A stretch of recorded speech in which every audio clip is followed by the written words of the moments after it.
Hello everyone, Treecks here. Welcome to Let's Play Metroid 2, Return of Samus. It's time to play some more Metroid, finally. It has been a while since I've played the first game. Now it's time for the second. Samus is back.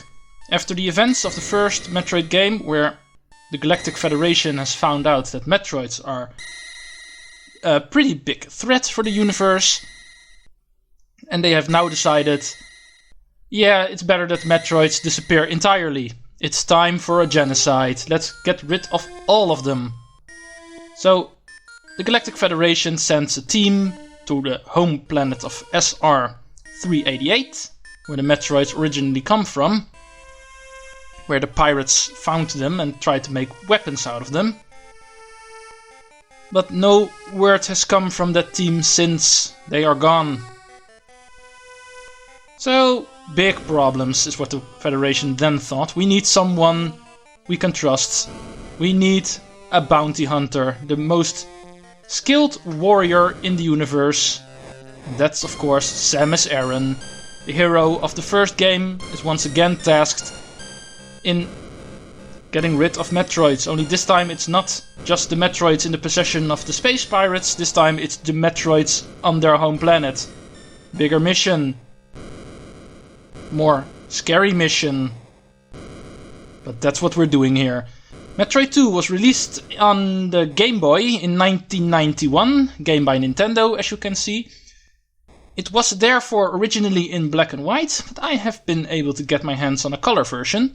I think that looks a little bit better in video's sake than in black and white. I technically can do that for every Game Boy game, I know. Because I don't think there's any Game Boy game that doesn't have a color hack somewhere. But in this case I think it's a little bit better, because even though I do like this game, I've got to say I like the remakes of this game a little bit more.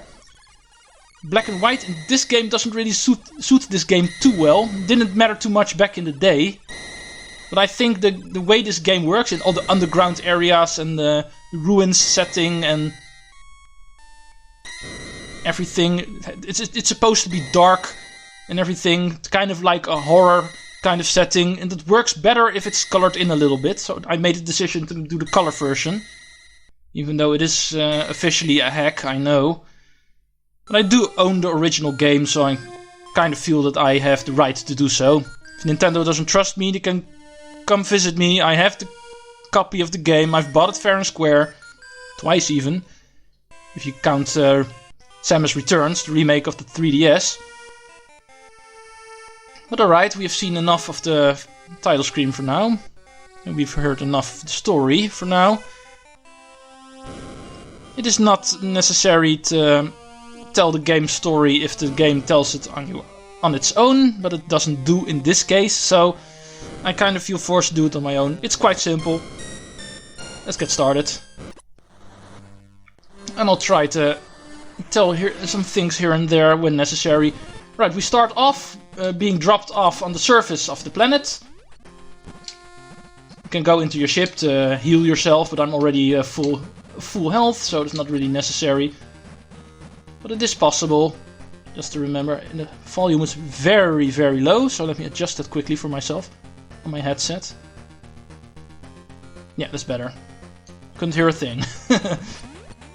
Even though I don't really mind having low volume, this is a little bit too loud. Should have done this beforehand, I know. Yeah, this is fine. Alright, we're going into the planet now. We're only on the surface for a very short amount of time, because most of this game takes place in the underground areas of this planet. Kinda like all Metroid games do.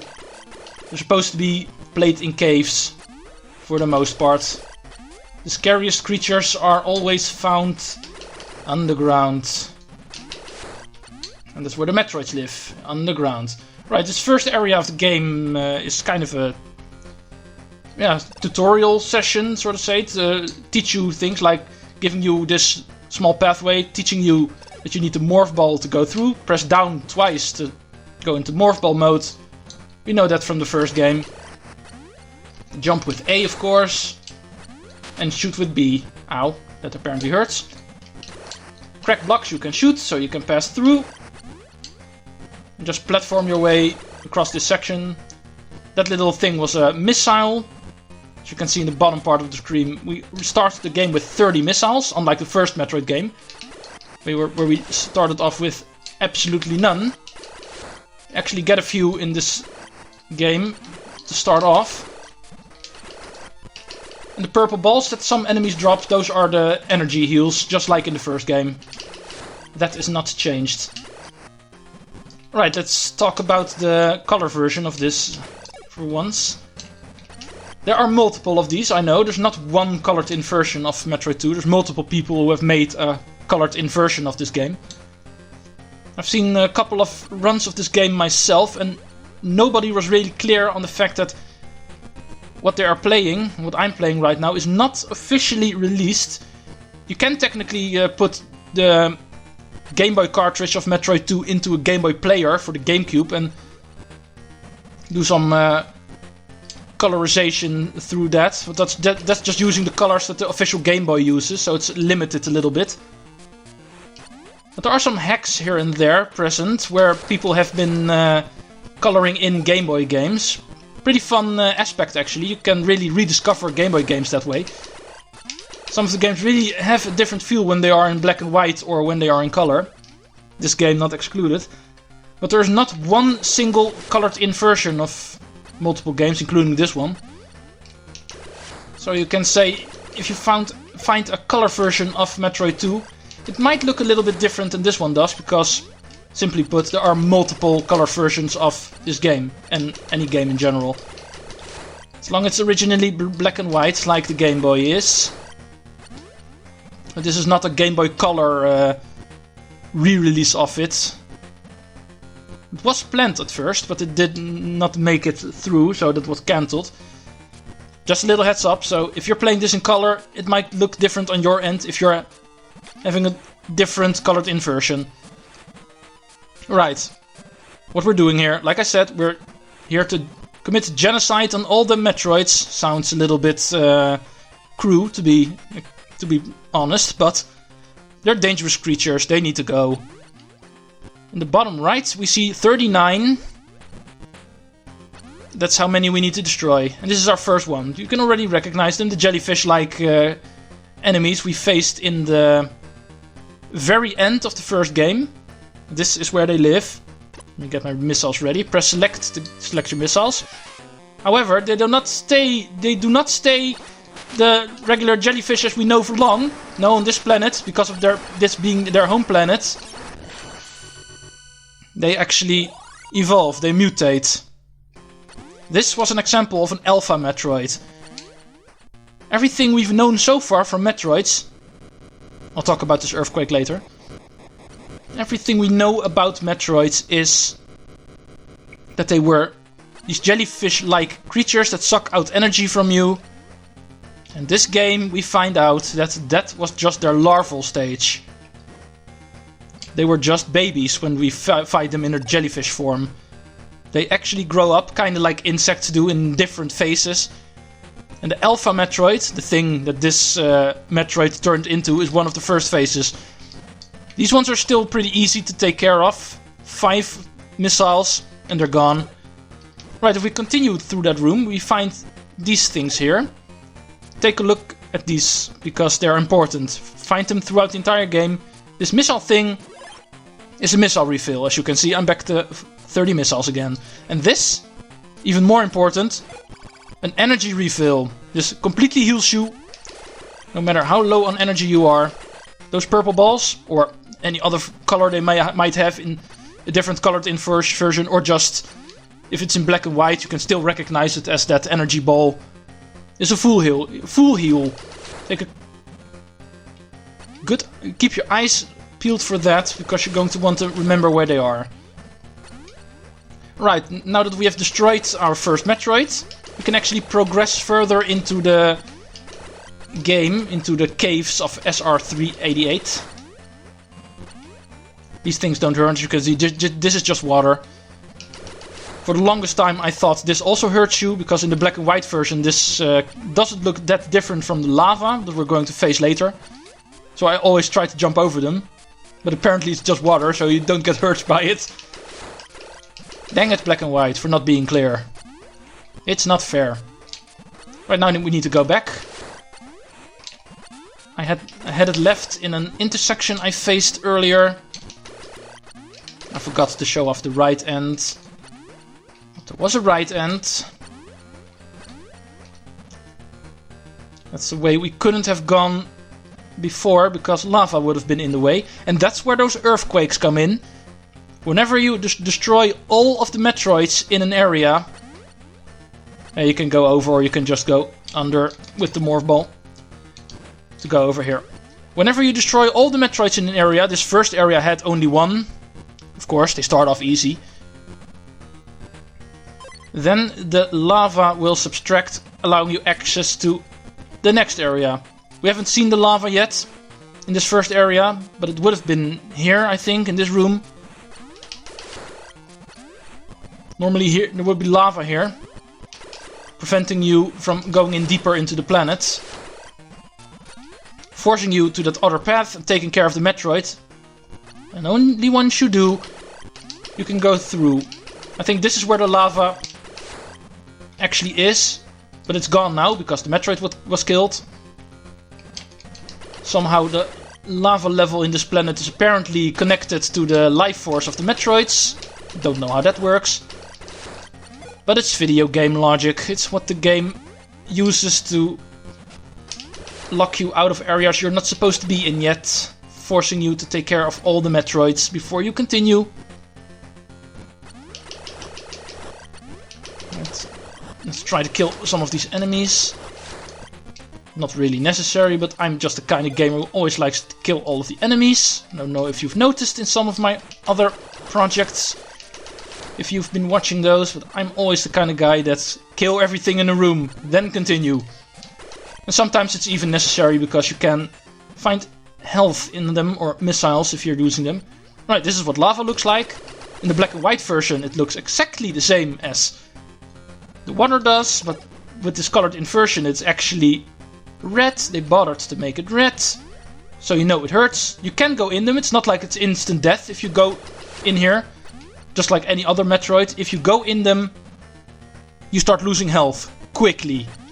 So you won't get far when you're in them. You can still move, you still have the ability to climb out, but you're going to die quickly. So better not. As you can see, there's lava here, so that means that the continuation is down there in the previous room. But we need to take care of some Metroids before we can go there. We're going to Area 1, what it's officially called, Area 1. Name that was given to it in the remake, I believe, in Samus Returns, the 3DS remake. Right, where do we need to go? I believe there's a split path coming up soon.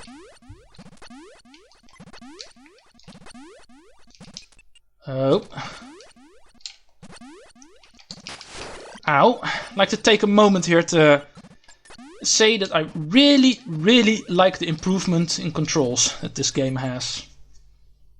The very first Metroid, it's an NES game. I've complained about this earlier in other NES titles. But NES games, I think, absolutely have garbage controls. I love NES games. That's not the problem, but they control like shit, to be honest. This being a Game Boy game, and therefore you might say it's technically just as old. The system is not that much of an improvement to the NES. But yeah, it is. This controls way better than the first Metroid or any NES game. So I'm already digging this a lot more than my project of the previous couple of weeks, Kirby's Adventure, which was an NES game, of course, even though I was playing it on the Switch. It still is an NES game, and therefore with its control scheme, not even having a Switch controller remedies that problem.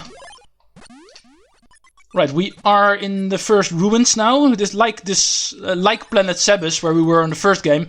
SR388 is also a former Choso planet. The bird-like race that is now completely gone. The one who also were responsible for raising Samus as a young girl when she was orphaned. There's nothing here. Yeah, they were on this planet as well. They're now gone from the universe. I think it's pretty mysterious where they have gone.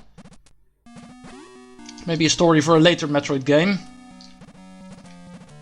But they lived on this planet as well, so there are a lot of ruins here as well. You know what Choso ruins mean? It means stuff for us to get, because of course we are raised by Chosos. We also wear a Choso suit, the Varia suit that, or the power suit now, not the Varia suit just yet. The Varia suit that Samus wears is of course also of Choso makery. And this makes us able to grab Choso technology, enhancing our suit, just like in the first game. The whole thing that makes a Metroid game. And just like the first game, our first one is the bomb, not counting the morph ball itself, because we start with the morph ball in this game, and not counting the missiles, because we're also starting with those. Now this game has a little bit different settings of power-ups. But we now have the morph ball bomb. Just like the first game, press B to lay a bomb when in morph ball mode, and you can attack with it, and you can also break walls with them, like here. First we need to find the sweet spot over there. And we got our first missile expansion. And I believe it's 10 you get, unlike the first game and most of the other Metroid games where you get 5, I believe. Yeah, it's 5. 5 missiles. This game gives you 10. There are not that many missile expansions in this game. Quite yet. Right, we're almost at 20 minutes, I see. I might try to get one more upgrade in this ruins. Obviously, this is also going to be a 100% playthrough. We're going to grab every single thing. Let's continue over here quickly. This room, what does this room have? I think there's an invisible wall somewhere here. Don't get scared by that guy. He hurts. Oh yeah, I thought I needed to bomb it, but apparently not necessary. Here we do need to bomb. And we got our first energy tank. Hooray for energy tanks, now we can actually live longer. Our maximum was 99, it's now 199. As pointed by that little square that now appears right next to the energy. Indicating we have a full energy tank, which is 100 units of energy, giving us a practical total of 199 energy right now. Right, before we go hunting for more Metroids in these ruins, we're first going to hunt for more power-ups. But that'll be next time, because I think this is long enough for an introduction. We know what we're doing, we've seen the planet, we've even beaten our first Metroid. Next time we're going to face even more, and we're going to become more and more dangerous as we move on, of course. Don't think that the alpha Metroids we've met are the grown-up forms of these Metroids. No, they're going to be a lot more terrifying later on. We're just getting started. See you next time, Treecks out.